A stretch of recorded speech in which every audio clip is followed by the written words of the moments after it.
The Three Musketeers, by Alexandre Dumas. Chapter 16, in which Monsieur Seguier, keeper of the seals, looks more than once for the bell. It is impossible to form an idea of the impression these few words made upon Louis XIII. He grew pale and red alternately, and the cardinal saw at once that he had recovered by a single blow all the ground he had lost. "Buckingham in Paris!" cried he. "And why does he come?" "To conspire, no doubt, with your enemies, the Huguenots and the Spaniards." "No, pardieu, no. To conspire against my honor with Madame de Chevreuse, Madame de Longueville, and the Conde." "Oh, sire, what an idea! The Queen is too virtuous, and besides loves your Majesty too well." "Woman is weak, Monsieur Cardinal," said the king, "and as to loving me much, I have my own opinion as to that love." "I not the less maintain," said the cardinal, "that the Duke of Buckingham came to Paris for a project wholly political." "And I am sure that he came for quite another purpose, Monsieur Cardinal. But if the Queen be guilty, let her tremble." "Indeed," said the cardinal, "whatever repugnance I may have to directing my mind to such a treason, your Majesty compels me to think of it. Madame de Lannoy, whom, according to your Majesty's command, I have frequently interrogated, told me this morning that the night before last her Majesty sat up very late, that this morning she wept much, and that she was writing all day." "That's it!" cried the king. "To him, no doubt. Cardinal, I must have the Queen's papers." "But how to take them, sire? It seems to me that it is neither your Majesty nor myself who can charge himself with such a mission." "How did they act with regard to Maréchal d'Ancre?" cried the king, in the highest state of choler. "First her closets were thoroughly searched, and then she herself." The Maréchal d'Ancre was no more than the Maréchal d'Ancre, a Florentine adventurer, sire, and that was all, while the august spouse of your Majesty is Anne of Austria, Queen of France, that is to say, one of the greatest princesses in the world. "She is not the less guilty, Monsieur Duke. The more she has forgotten the high position in which she was placed, the more degrading is her fall. Besides, I long ago determined to put an end to all these petty intrigues of policy and love. She has near her a certain Laporte." "Who, I believe, is the mainspring of all this, I confess," said the cardinal. "You think, then, as I do, that she deceives me?" said the king. "I believe, and I repeat it to your Majesty, that the Queen conspires against the power of the king, but I have not said against his honor." "And I tell you against both. I tell you the Queen does not love me. I tell you she loves another. I tell you she loves that infamous Buckingham. Why did you not have him arrested while in Paris?" "Arrest the Duke? Arrest the Prime Minister of King Charles I? Think of it, sire! What a scandal! And if the suspicions of your Majesty, which I still continue to doubt, should prove to have any foundation, what a terrible disclosure! What a fearful scandal!" "But as he exposed himself like a vagabond or a thief, he should have been—" Louis XIII stopped, terrified at what he was about to say, while Richelieu, stretching out his neck, waited uselessly for the word which has died on the lips of the king. "He should have been—" "Nothing," said the king, "nothing. But all the time he was in Paris, you, of course, did not lose sight of him?" "No, sire." "Where did he lodge?" Rue de la Harpe, number 75. Where is that? By the side of the Luxembourg. And you are certain that the Queen and he did not see each other? I believe the Queen to have too high a sense of her duty, sire. But they have corresponded. It is to him that the Queen has been writing all the day. Monsieur Duke, I must have those letters. Sire, notwithstanding— Monsieur Duke, at whatever price it may be, I will have them. I would, however, beg your Majesty to observe— Do you then also join in betraying me, Monsieur Cardinal, by thus always opposing my will? Are you also in accord with Spain and England, with Madame de Chevreuse and the Queen? Sire, replied the cardinal, sighing, I believed myself secure from such a suspicion. Monsieur Cardinal, you have heard me. I will have those letters. There is but one way. And what is that? That would be to charge Monsieur de Séguier, the keeper of the seals, with this mission. The matter enters completely into the duties of the post. Let him be sent for instantly. He is most likely at my hotel. I requested him to call, and when I came to the Louvre, I left orders, if he came, to desire him to wait. Let him be sent for instantly. Your Majesty's orders shall be executed, but— But what? But the Queen will perhaps refuse to obey. My orders? Yes, if she is ignorant that these orders come from the king. Well, that she may have no doubt on that head, I will go and inform her myself. Your Majesty will not forget that I have done everything in my power to prevent a rupture. Yes, Duke, yes. I know you are very indulgent toward the Queen, too indulgent, perhaps. We shall have occasion, I warn you, at some future period to speak of that. Whenever it shall please your Majesty, but I shall be always happy and proud, sire, to sacrifice myself to the harmony which I desire to see reign between you and the Queen of France. Very well, Cardinal, very well. But meantime send for Monsieur the Keeper of the Seals. I will go to the Queen. And Louis XIII, opening the door of communication, passed into the corridor which led from his apartments to those of Anne of Austria. The Queen was in the midst of her women, Madame de Citeaux, Madame de Sable, Madame de Montbazon, and Madame de Guimain. In a corner was the Spanish companion, Donna Estefania, who had followed her from Madrid. Madame Guimain was reading aloud, and everybody was listening to her with attention, with the exception of the Queen, who had, on the contrary, desired this reading in order that she might be able, while feigning to listen, to pursue the thread of her own thoughts. These thoughts, gilded as they were by a last reflection of love, were not the less sad. Anne of Austria, deprived of the confidence of her husband, pursued by the hatred of the cardinal, who could not pardon her for having repulsed a more tender feeling, having before her eyes the example of the Queen Mother, whom that hatred had tormented all her life, though Marie de Medici, if the memoirs of the time are to be believed, had begun by according to the cardinal that sentiment which Anne of Austria always refused him. Anne of Austria had seen her most devoted servants fall around her, her most intimate confidants, her dearest favorites. Like those unfortunate persons endowed with a fatal gift, she brought misfortune upon everything she touched. Her friendship was a fatal sign which called down persecution.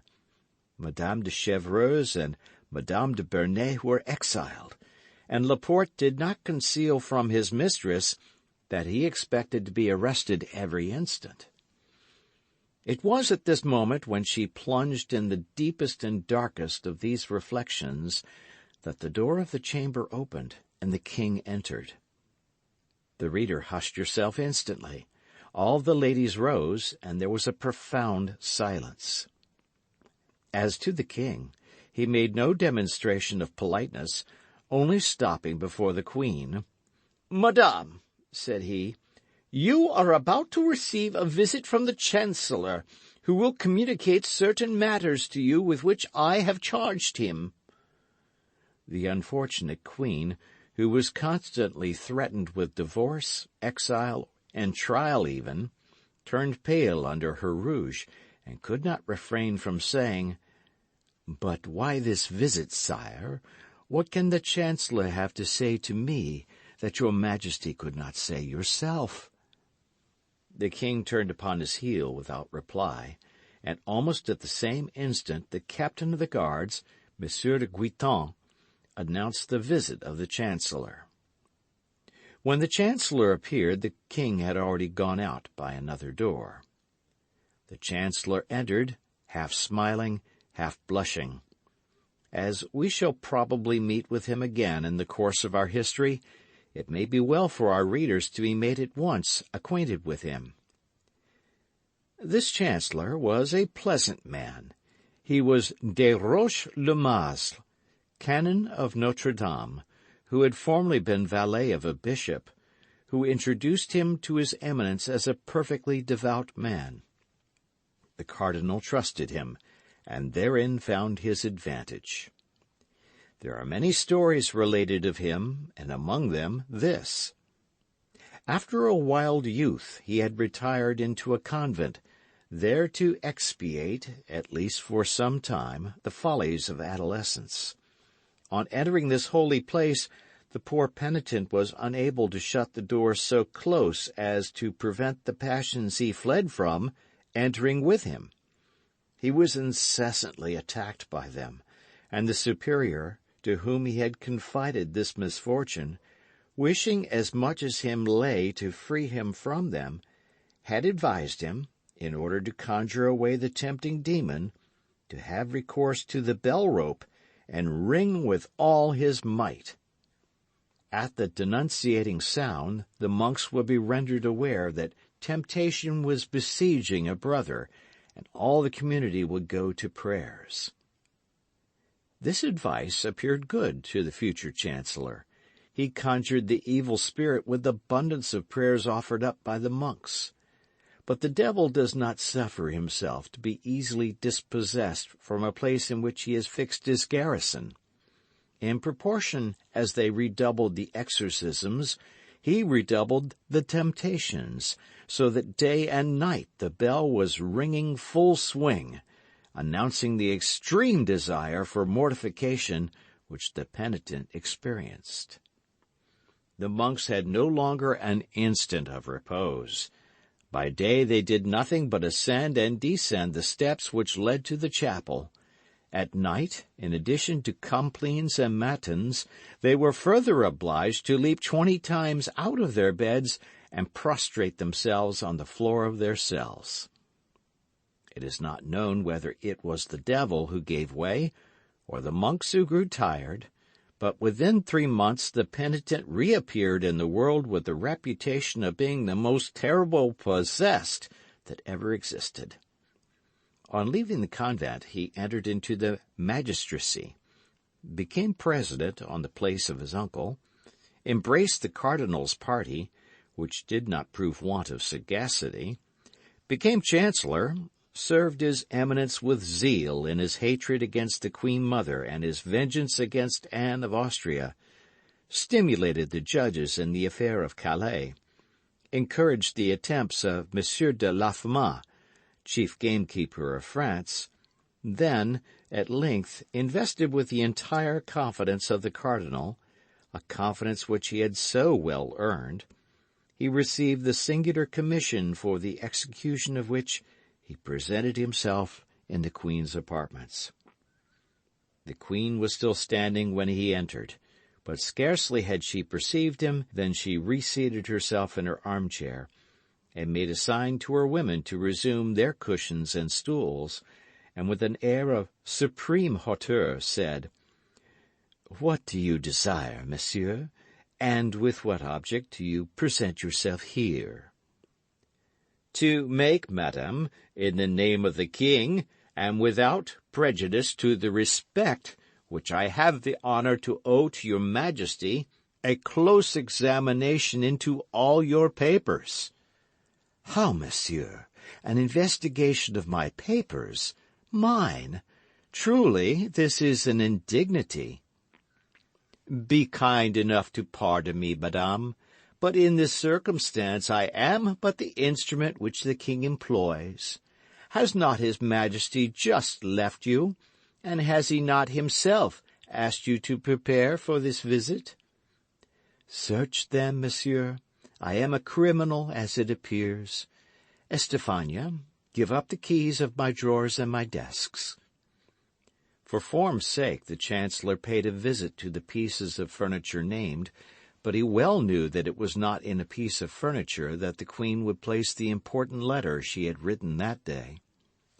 When the chancellor had opened and shut 20 times the drawers of the secretaries, it became necessary, whatever hesitation he might experience, it became necessary, I say, to come to the conclusion of the affair, that is to say, to search the queen herself.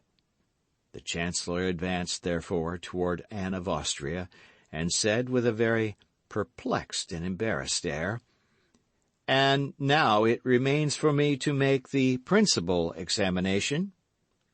"What is that?" asked the queen, who did not understand, or rather was not willing to understand. "His Majesty is certain that a letter has been written by you during the day. He knows that it has not yet been sent to its address. This letter is not in your table, nor in your secretary, and yet this letter must be somewhere." "Would you dare to lift your hand to your queen?" said Anne of Austria, drawing herself up to her full height, and fixing her eyes upon the chancellor with an expression almost threatening. "I am a faithful subject of the king, madame, and all that his majesty commands I shall do." "Well, it is true," said Anne of Austria, "and the spies of the cardinal have served him faithfully. I have written a letter today. That letter is not yet gone. The letter is here." And the queen laid her beautiful hand on her bosom. "Then give me that letter, madame," said the chancellor. "I will give it to none but the king, monsieur," said Anne. "If the king had desired that the letter should be given to him, madame, he would have demanded it of you himself. But I repeat to you, I am charged with reclaiming it, and if you do not give it up—" "Well?" "He has, then, charged me to take it from you." "How? What do you say?" "That my orders go far, madame, and that I am authorized to seek for the suspected paper, even on the person of your majesty." "What horror!" cried the queen. "Be kind enough, then, madame, to act more compliantly." "The conduct is infamously violent. Do you know that, monsieur?" "The king commands it, madame. Excuse me." "I will not suffer it. No, no, I would rather die," cried the queen, in whom the imperious blood of Spain and Austria began to rise. The chancellor made a profound reverence. Then, with the intention quite patent of not drawing back a foot from the accomplishment of the commission with which he was charged, and as the attendant of an executioner might have done in the chamber of torture, he approached Anne of Austria, from whose eyes at the same instant sprang tears of rage. The queen was, as we have said, of great beauty. The commission might well be called delicate, and the king had reached, in his jealousy of Buckingham, the point of not being jealous of anyone else. Without doubt, the Chancellor Seguier looked about at that moment for the rope of the famous bell, but not finding it, he summoned his resolution and stretched forth his hands toward the place where the Queen had acknowledged the paper was to be found. Anne of Austria took one step backward, became so pale that it might be said she was dying, and leaning with her left hand upon a table behind her to keep herself from falling, she with her right hand drew the paper from her bosom and held it out to the keeper of the seals. "There, monsieur, there is that letter," cried the Queen with a broken and trembling voice. "Take it, and deliver me from your odious presence."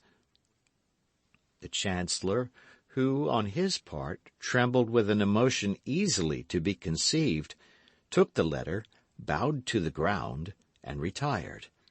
The door was scarcely closed upon him when the Queen sank, half fainting, into the arms of her women.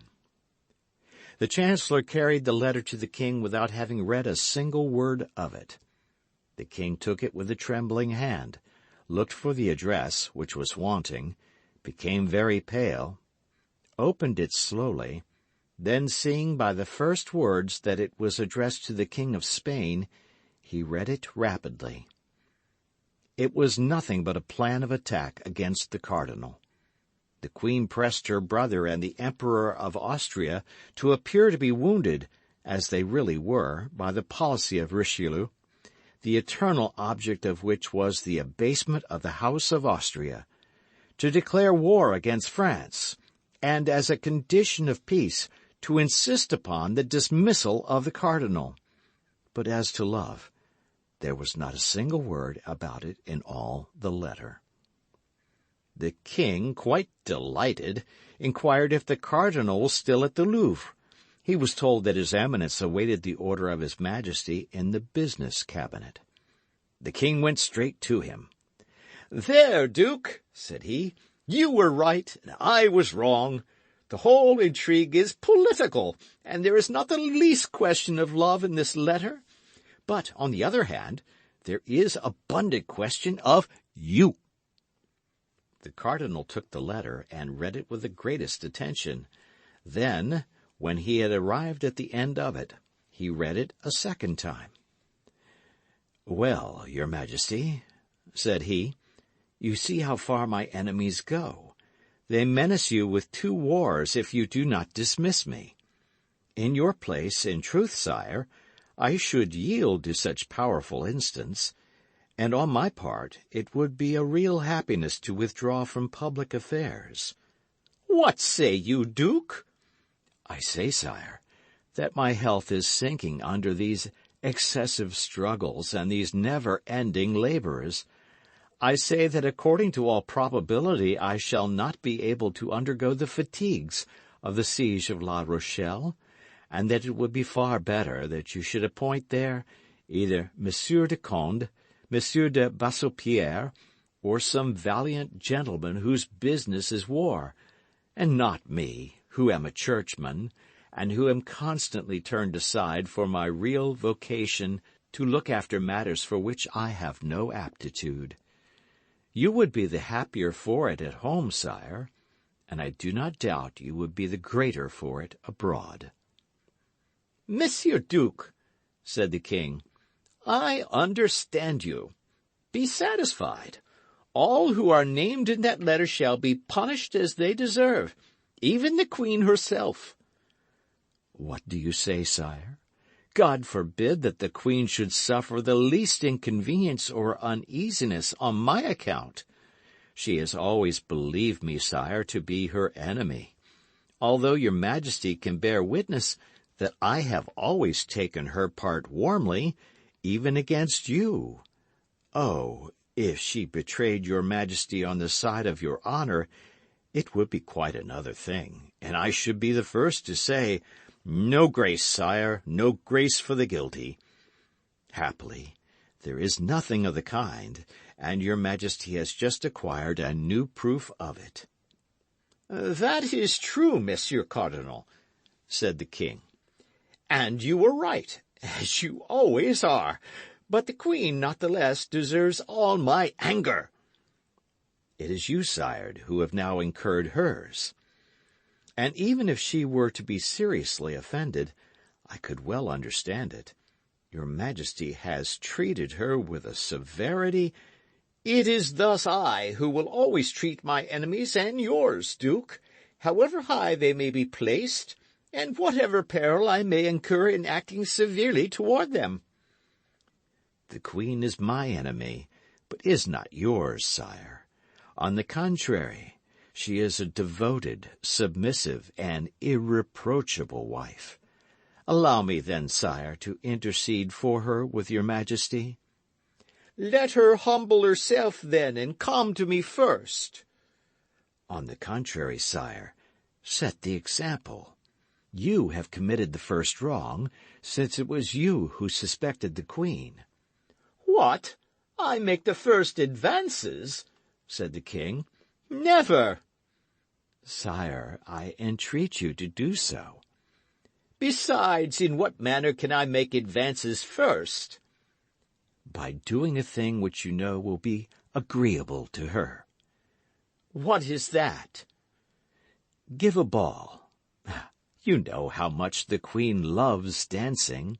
I will answer for it. Her resentment will not hold out against such an attention."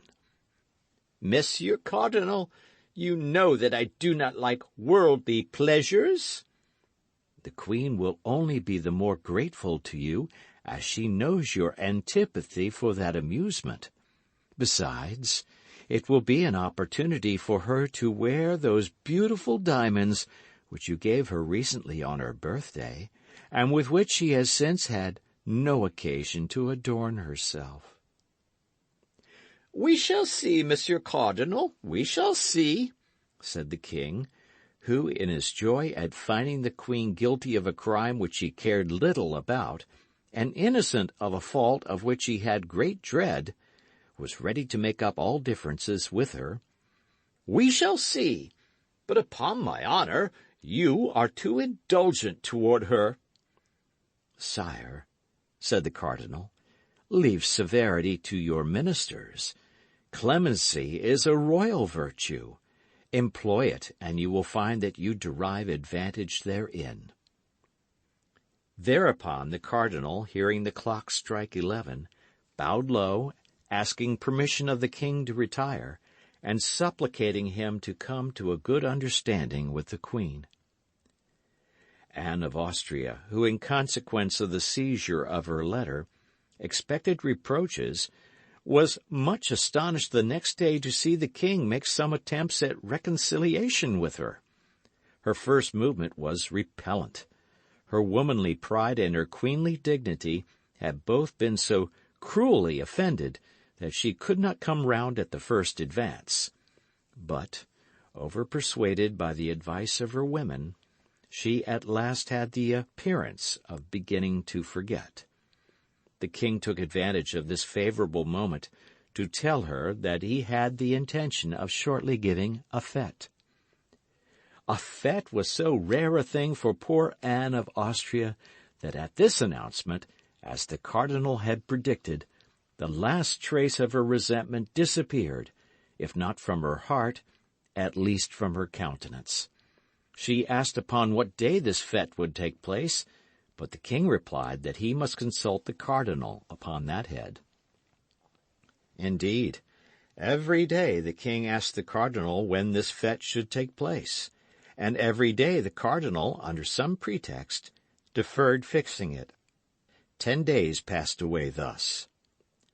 On the 8th day after the scene we have described, the cardinal received a letter from the London stamp which only contained these lines: "I have them, but I am unable to leave London for want of money. Send me 500 pistoles, and 4 or 5 days after I have received them, I shall be in Paris." On the same day the cardinal received this letter, the king put his customary question to him. Richelieu counted on his fingers and said to himself, "She will arrive, she says, 4 or 5 days after having received the money. It will require 4 or 5 days for the transmission of the money, 4 or 5 days for her to return. That makes 10 days. Now, allowing for contrary winds, accidents, and a woman's weakness, there are 12 days. Well, Monsieur Duke, said the king, have you made your calculations? Yes, sire. Today is the 20th of September. The aldermen of the city give a fete on the 3rd of October. That will fall in wonderfully well. You will not appear to have gone out of your way to please the Queen. Then the cardinal added, Apropos, sire, do not forget to tell Her Majesty the evening before the fete that you should like to see how her diamond studs become her. End of chapter.